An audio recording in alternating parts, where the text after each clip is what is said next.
So yeah, I'm Casey Popenfoose. I'm the head boys track and field coach at Brownsburg High School. Been doing that since 2016. Before then, I was legitimately a volunteer sprint coach at my old school in like the northwest side of Chicago. It's called Huntley High School. So more or less, Brownsburg came to me and was like, "Hey, would you like to be the head coach here at Brownsburg?" And I was like, "Sure." And that's kind of how I got hired. I didn't interview or anything.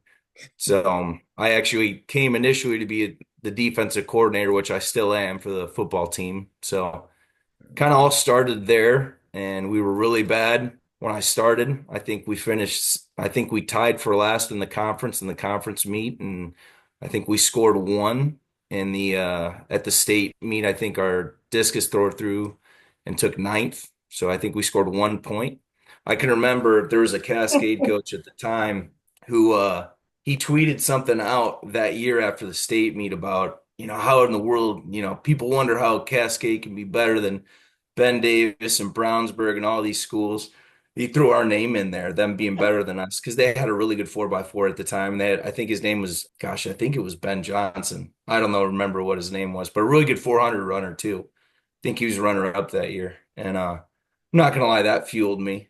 So, but we just kept getting better every single year. I think the next year we were fourth in the conference, placed a couple more at state. And then our third year we won conference, and then we tied for fourth at state, placing more kids. Our 4x1 kept getting better. I think we had a string of 4 years in a row where we broke the school record in the 4x1. And even when we sucked in that first year, we broke it that year. I think it was like 42.94, and we ran like 42.60 that first year. So, and then after the over the last 5 years, we've really turned it on. Two runner-up finishes, and we won state 2 years ago. Took a step backwards, had a ton of injuries. I mean, we last year was a true struggle for our program. But yeah, looking forward to moving forward. So yeah, that's kind of where I'm at, where we're at, and it's been an interesting ride. And I've seen the program really change. I think a lot of it, I honestly, is a testament to the people that we've brought in, and Jesse being one of those people, and us having similar thought process about how we want to train and how we want to do things. And so yeah, that's kind of where we're at. Nice. Now you say you had a bunch of injuries. What are you doing different this year to kind of maybe starve off those injuries? Well, some of that, sometimes those things can be out of your control. I think one of the things we've ran into is the more success we've had, the more kids have wanted to be involved in track outside of our season, which isn't a bad thing. But I feel like if you do it year round, you have to be really careful. And if you don't manage that workload, your body's not meant to go to the well that many times in a year. And so again, can I control that with every kid and every set of parents that wants a kid to be all world? Absolutely not. I can't. I try to control it as much as possible when I know about it. So, but yeah, that's probably one of the bigger ways is just looking at, what are we doing specifically in terms of our training? Where do we need to back off? It's usually that, not the other way around. And honestly, I feel like there's been times where I felt like I'm more or less just working around what a kid's doing outside of our program. So, but it is what it is. I'm here to do what's best for the kids. And I think some of that stuff might change. We're getting a new indoor facility. We'll have an 8-lane, 200-meter track that's like full size lanes, two long jump runways that are outside of the track, a pole vault runway and pit that's outside of the track.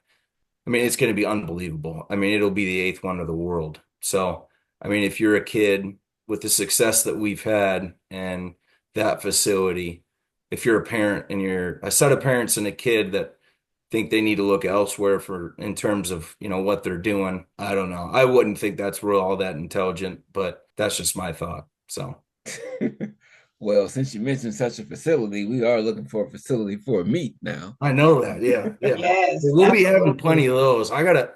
The one thing I'll have to figure out is like getting people. We do our FAT system. We Mhm. run it on our own. So, which is great. I can do it, but I also want to have life. So All right. figuring out, Absolutely. I kind of roll right from, we were lucky enough to win a state title this year in football. So that meant like I went all the way up to December with football. You have a short amount of time off and then you're right into track. which I Mm. like the change, but at the same time, I don't know if I want to spend every single Saturday in December. So I'm gonna have to train people on some of that stuff. I think my wife probably wouldn't like that either. So Yeah, not So if it's you want to good stay you married. Not if you want to right. I was train. gonna say it's good you want to train other people. Good answer to that, Coach. yeah, Can we rewind a little bit? Because you dropped a lot of great nuggets, but I want to dive a little bit into how did you get into coaching track and field in the first place to then be recruited to come to Brownsburg, or I shouldn't say recruit, I don't want to use it in the wrong terms, but where yeah, somebody saw something in you and was like, hey, we have an opening here at yeah. Brownsburg, come over. I think the biggest thing is probably my dad, the biggest influence in track. Yeah, I tell people all the time, I mean, I grew up in Illinois, so I'm an Illinois boy. I grew up going to that state track meet in Illinois at Eastern Illinois in Charleston. Mhm. Since maybe I was 9 years old. Like I've been to a lot of Illinois State track meets.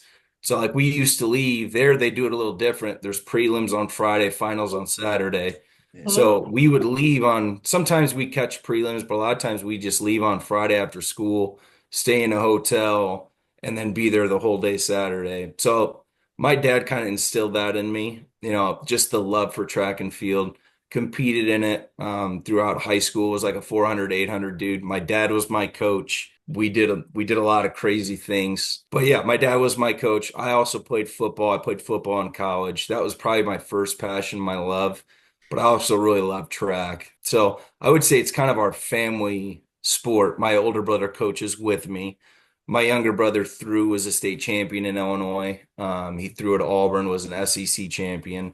So it's just kind of something that's like kind of ingrained in our family. And my dad, as soon as he was done coaching high school, he started coaching collegiately. He coached at Judson University, coached at Waldorf University.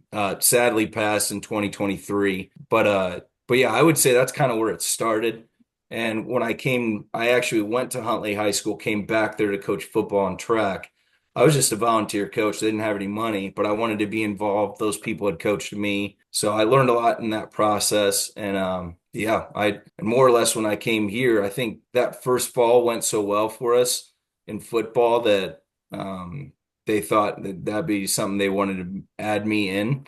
And I'm not sure if they had a lot more options, to be honest. I kind of fell into it. I think a lot of people were like, dude, what is this idiot football coach going to know about track and field?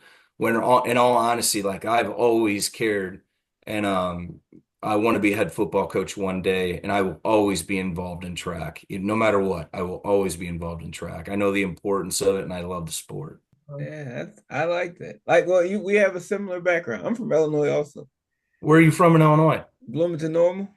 Okay. Yeah, I Yeah. know about Bloomington Normal. Yeah. So I played football, ran track, stayed down there at Eastern. Where Like so what year did you graduate, if you don't mind me asking? before you. That's good. We won't I be on can, here throwing numbers out here on the podcast. We'll talk about that off camera. okay, all right, all right. I like that. That's good. Uh, Bloomington yeah. Normal's had some really good football teams. You said normal? Yeah, haven't they? They have. But I was in the era where Bloomington dominated everything down there. Really? Yeah, we played well, I guess. We played I'm giving my age away here. We played against Mount Carmel, Chicago Mount Carmel. Oh You know yeah. when McNabb was on that team? Yep. We had them on the ropes. Dang. Yeah, That's crazy. we were that team. Yeah, that's So yeah. crazy. And that was Bloomington. And since then it's switched over. It's all been all normal probably the past 10, 15 years. Yeah. But Bloomington used to dominate everything down that way. Yeah.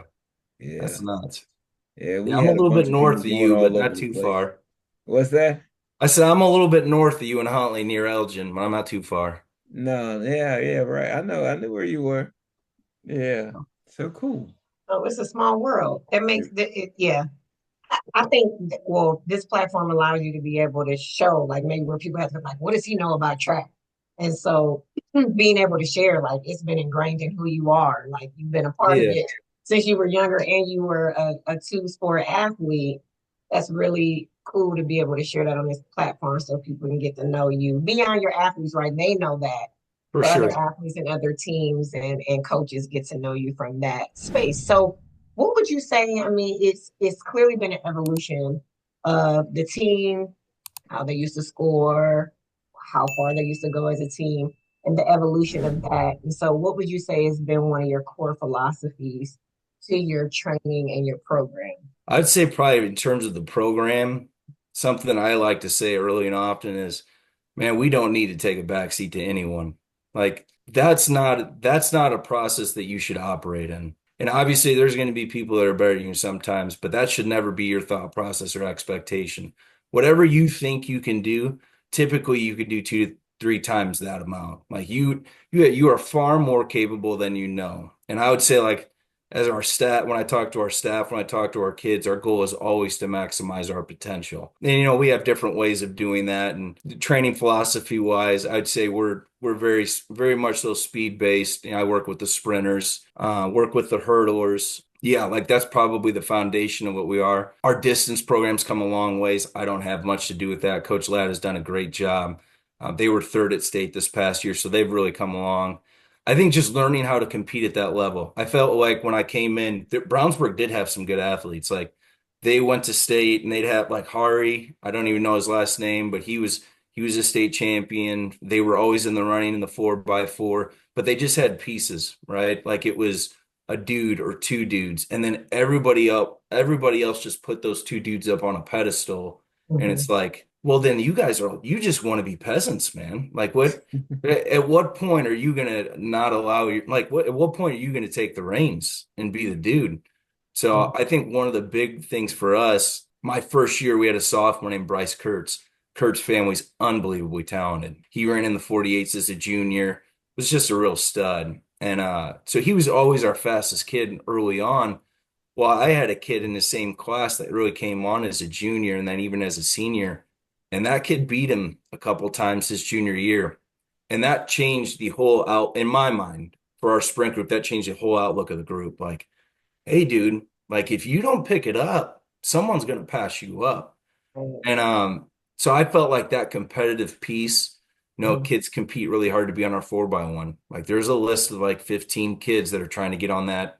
Like there's a competition factor. Do I know who's going to run on that this year? No, but I know that we're going to figure it out. And we're gonna do our best to maximize it. So I would say just that competitive piece, like don't take a backseat to anybody. Like you don't need to stay where you're at. You can move forward. Just that mindset shift is probably the biggest thing.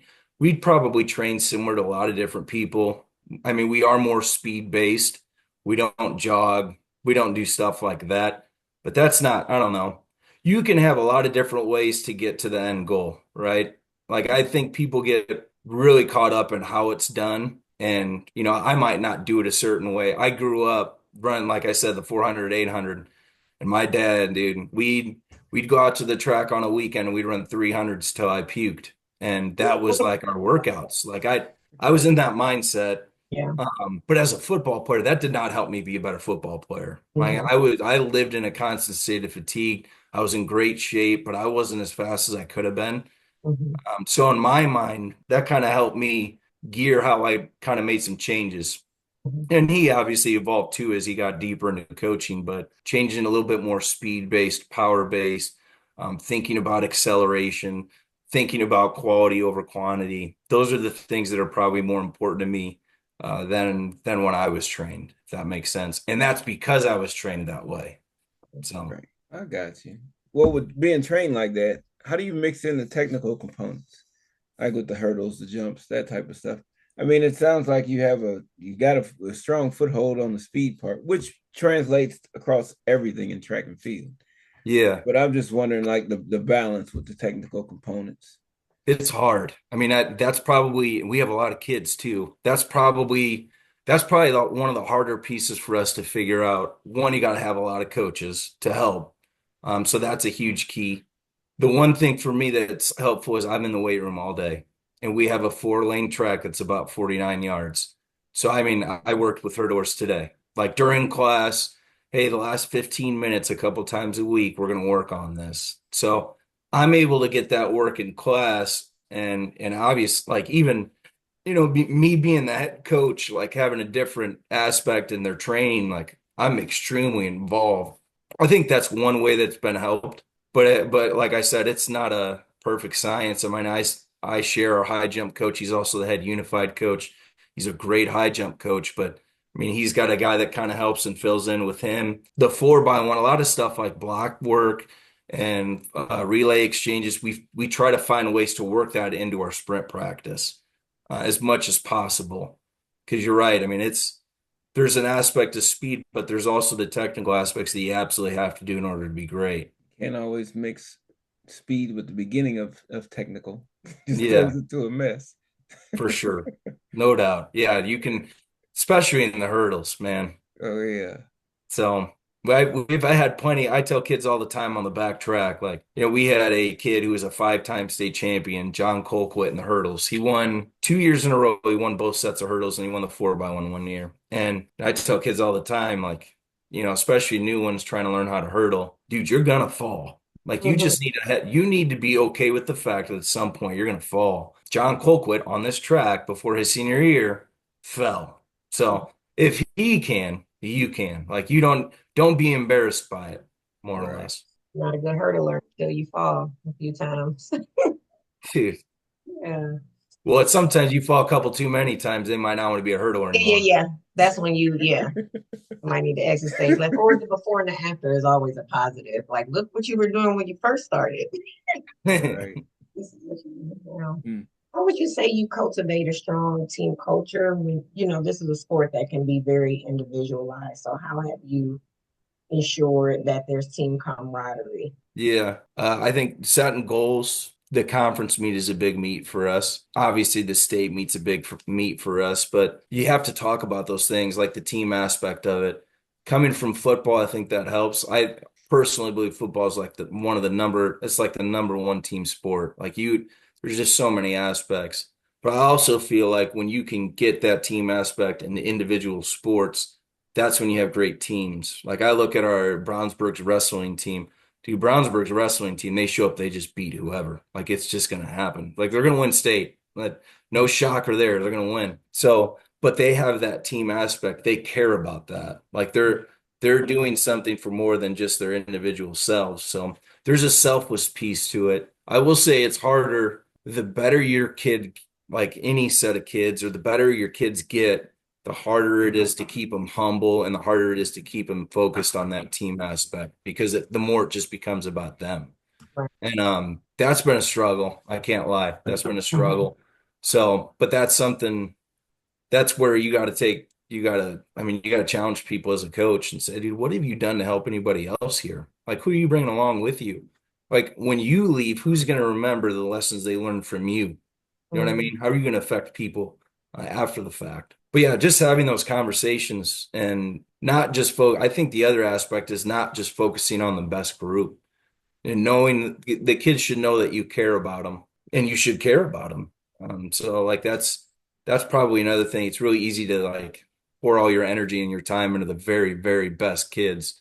Well, find ways to get all those kids and like find a way to have relationships with all of them, but also but just to help them compete better. And again, I think I have probably a unique situation because I'm in the weight room all day. Like I see 700 plus kids a day. Like I can recruit pretty much just any kid out for track in our building because every Um, athlete in our school is in our weight room. So that's one piece to it. I also coach football. So if there's a football kid we went out for track, he's going to run track. That's mhm. another aspect of it. The football track marriage is important, and that's a lot of places. A lot of places struggle with that. The football coach hates the track coach. Well, I came with a football coach. I mean, I would consider him as a brother. Do we agree on everything? No, but for the most part, I mean, we're pretty well aligned with everything we do. And I do all the sprint training stuff for the football program. That is a great situation. Yeah, It Yeah. really is. That's nice to have it that way. Because one of it's those unique. questions I was gonna ask you how you dealt with newcomers versus the people who are seasoned. But being that you have that opportunity to spend time with them all throughout the day, I think that's a huge advantage. Yeah. Like I see every kid every day. How many coaches can really say that? Right. I mean, that's just not, I mean, I'm seeing kids in class when we don't even have practice. Like I just have a different, you know, I don't know. It's just a very unique, helpful situation. Mhm. Yeah. I mean, it's good. It's a great relationship you get to have with those kids. Yes. You can figure out like where those athletes, where they how they tick, right? And Yes. and what they need, you already know because some of it you have the experience, you've seen it, and you're like you're a wide receiver, you come out run track, hey, you can make yourself a real athlete, For sure. not just a No doubt. football player. Yeah. So And the other thing I always say, like for any kid I'm trying to recruit, I mean, I can go through a list of just about every top kid in our school in every sport, and they were all pretty good at track. Mhm. I mean, just think, I mean, if you go through, and maybe even if they didn't compete, but if they did, they were pretty good at track. I mean, that's just a general, hey, if this is even the throwers, like Mhm. I look at our best D linemen who are playing Division I football right now. mhm. Our school record holder was Chris Jones. He played for the Patriots and won a Super Bowl. The kid that broke his school record in the shot put, he's now playing at Indiana State. So, like, I mean, those are easy things to say. Hey, look at this top five list of the best shot put throwers here in school history. I would think you'd want to play football like those dudes. Maybe you should learn, maybe you should go over there and throw some shot put and learn some footwork. Right. Yeah, So, they said like the out of 80% are it's 84, 85% of the D1 athletes were multi-sport athletes. yeah, Mhm. yeah, I mean, that's a huge. And I think, yeah, I even think in track, I think it's becoming a little bit more a kid will get really good in track and then he'll want to quit everything else. I think that can be detrimental too. Like it's never good to put all of your eggs in one basket. Like your body needs different types of movements and needs different types of trainings. Just doing the same thing over and over again. Like you wouldn't recommend that for any other sport. Why would you recommend it for track, you know? Yeah, Um, yeah, I'm with you. Like I see it a lot because I deal with athletes, and then we're talking. I'm mostly chiropractic, right? Chiropractic with yeah, a sports background, and so we're talking about the development over time. Like I yeah, wouldn't want to take a 8, 10-year-old and play him in football all the time, or play him in basketball year round, or volleyball year round, or no doubt. that type of stuff doesn't let them to develop on multiple levels. Not only 100%. like muscular, they don't develop neurologically, they don't develop, their tendons, and they've never had certain strains on them. And then you have Yeah. these kids who get they may have an injury, and then all of a sudden I'm done. You know, Yeah, that was the break they needed. They couldn't wait for it to happen so they can for be done sure. with the sport. But having them in multiple sports, it gives you a wide variety of neurological development, and then on top of that, musculoskeletal development, which I think is 100%. cool. And I know some people, it's the Tiger Woods effect. That's what I call it. Everybody's like, "Oh, Tiger's been playing golf since he was 2. That's what you have to do," and that's Yeah, not the case. no doubt. I call one, and Yeah, somebody will say, "Well, Venus and Serena." Well, not really, because they started late too. Yeah. for So sure. it's just, that is not it. But I think the other thing with track, it's a unique sport because if you're going to do it at a high level, you do have to be healthy. Like rarely do you go out there. Like we probably had, so like I said, we just won state in football and we had three defensive linemen that as soon as the season ended, after we won state, they went in and they got some sort of surgery. Like they weren't playing healthy. They were playing, but they weren't healthy, right? Well, if you're not healthy, if you're a 100-meter dash runner, and you could be the best 100-meter dash runner in the Midwest. Well, Right. if you're not healthy, you got a hamstring issue, you now become a nobody, like real quick. Mhm. So, like putting all the eggs in just one basket, I mean, it's just especially in track, you become the fastest student in the world can be like on top of the world. He shows up to a meet and he's just glowing and everybody's watching him. And then he gets an injury and now he's just watching everybody else, you know?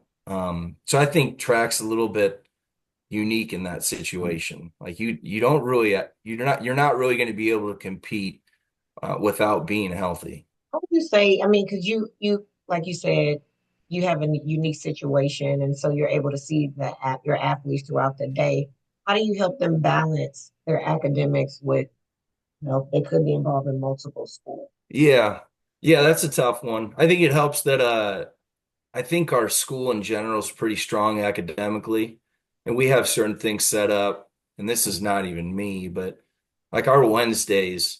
we have PLCs every Wednesday. So I have a meeting like tomorrow. I'll have a meeting from 2:30 to 3:20. And so any of the coaches who are teachers, they're not going to be able to do anything after school. Well, usually during that time period, we're going to have some sort of academic help set up for those kids. They're going to have practice after school that they're able to go see and seek that academic help out. Like that's a consistent thing that they can get on Wednesdays. Again, that's not me, but that's something that's kind of set up in our school that's pretty beneficial. So Wednesdays, because of the way we have it set up, they almost, I don't want to call it our off day, but it's definitely much more of a recovery day for us. Like we'll bring in a yoga instructor. We might do some different recovery things that we're not going to do on any of the other days. And actually this year, one of the things we're going to do is we're going to find, because you don't really need all of your coaches there on Wednesday. If you do that, depending on the amount of kids you have there, that's going to be more of a day where we're going to say, hey,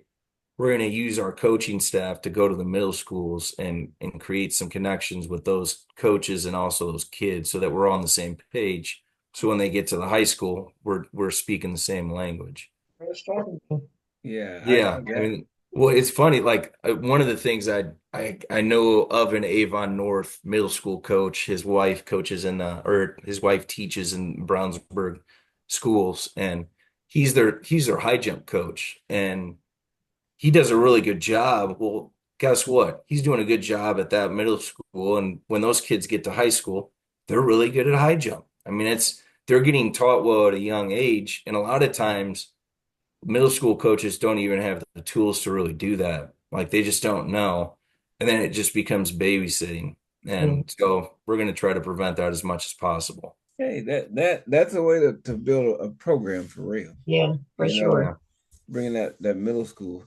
I'm just gonna back up a little bit. I know you talked about like the injuries that you had, and some of it you can't control. Yeah. What do you do to kind of throughout the season to kind of help your team stay healthy?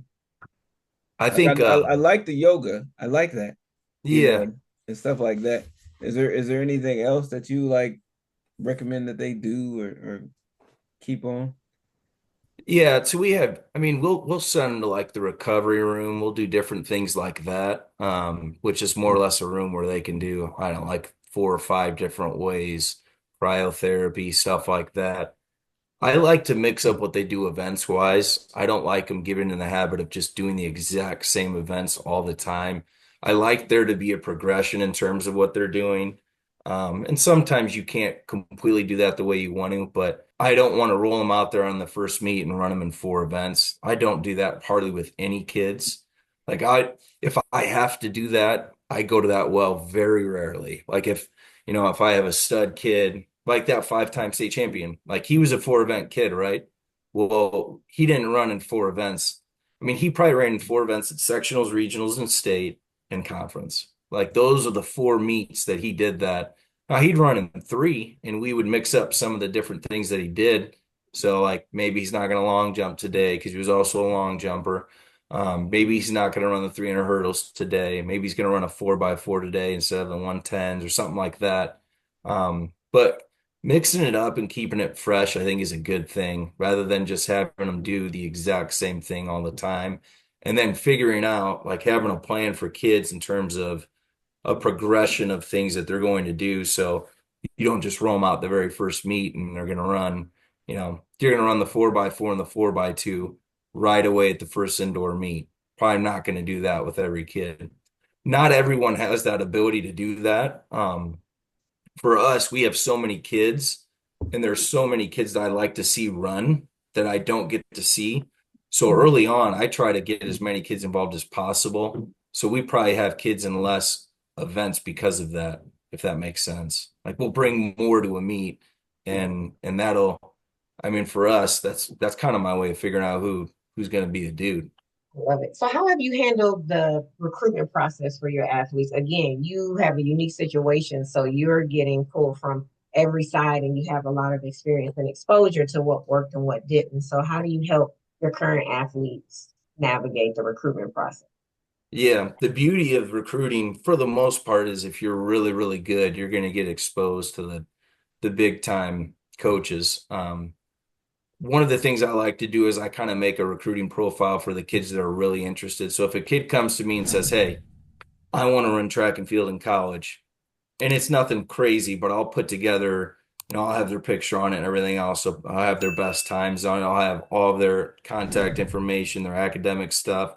And then I'll say, "Hey, what are the schools that you're really interested in going to?" And then I will send that information out. I more or less got that from football, just because we do that with our football program. One thing I found is football recruiting is much different than track recruiting. Like I'm the head track coach and I'm the defensive coordinator in football, and I have a lot more connections in the football recruiting world than I do the track world. Like it's really, for me, it's been hard to build those relationships. I have some, but I don't have regular college dudes that are like, "Hey, I know that guy." There's Mhm. very few of those. So more or less it's kids. If they come to me, it's, "Hey, what schools do you really want to pursue?" And then I will reach out to those schools and then we'll just see. Um, but that a kid's got to come to me on that. And that doesn't always happen. If they're involved in a club, sometimes they get some access through their club. That can be a good thing too. I mean, even someone like Jesse's got good connections too. So like Jesse, like he's always thinking about things like that, and he does have connections. So use the connections that you have and see where things work out. So, but we have a lot of kids running a lot of different places. Kids is like running at Indiana, kids are running at Ohio State, and but we also have kids running at Wabash and DePaul. And for me, wherever you can get education paid for the most, and if you want to compete, you get a chance to compete. Like honestly, once you leave high school, believe it or not, people aren't really, especially in track, unless you're all world, people probably aren't following you that closely. It's not the same. So just if you want to do it, we'll find a place somewhere and then let's go. You can go where you want to go or where they want you, and you'll get an opportunity to compete. Yeah, that's certainly a factor in a lot of kids' futures. It's like, who's Yes. paying for it? I'll go. I'll do it if you're paying for it. I Exactly. went to so actually they just joined UND's conference. It's called Upper Iowa University, and Okay. it's in Northeast Iowa. And they were on Jeopardy. This town was on Jeopardy because it's the only town, two things. It's the only town in America that has a university and it doesn't have a college or a high school. And then it's Oh, Okay. wow. also the only town in America that has a college and a university and doesn't have a stoplight. Wow. Like, it was in the middle of nowhere, but they paid. So Hey, that's where you go where the money is. yeah. Right. Right. Wow. Now, as you look to the future, like what do you see in terms of program goals and team goals? What does that look like for you? Yeah. I think really at this point, our goal, regardless of who's coming back or, where we look like we are on paper, our goal should always like to compete to win a state title. Now, is that going to happen every year? Absolutely not. I mean, there's going to be years where it's just not in the works. But I want our kids thinking that way. And so that's our thought process. At the end of the day, I want us to maximize what we are. When I leave, when we're done at the end of the year, if we can say, "Hey, what we put out on that track, we maximized what we were." I think we have talented enough kids that if we do that, we're going to be in a position to win. Like we have a lot of talent. So to whom much is given, much is required. It's our job to kind of figure it out. So yeah, that's just kind of always my goal. The indoor facility will definitely help. I think probably more so with the technical aspects. I mean, some of that stuff we can't even do right now. Like even hurdles, we can't really spike up on a track right now. And that's for me, that's like, hey, that's a really good thing for a kid to get involved in a club for. Mhm, Like, dude, mhm. you don't get to hurdle at your high school, but go with a club who's, wherever, and they have access to an actual facility and get in there and get some different coaching and hear a different thought process and you get to actually go over them.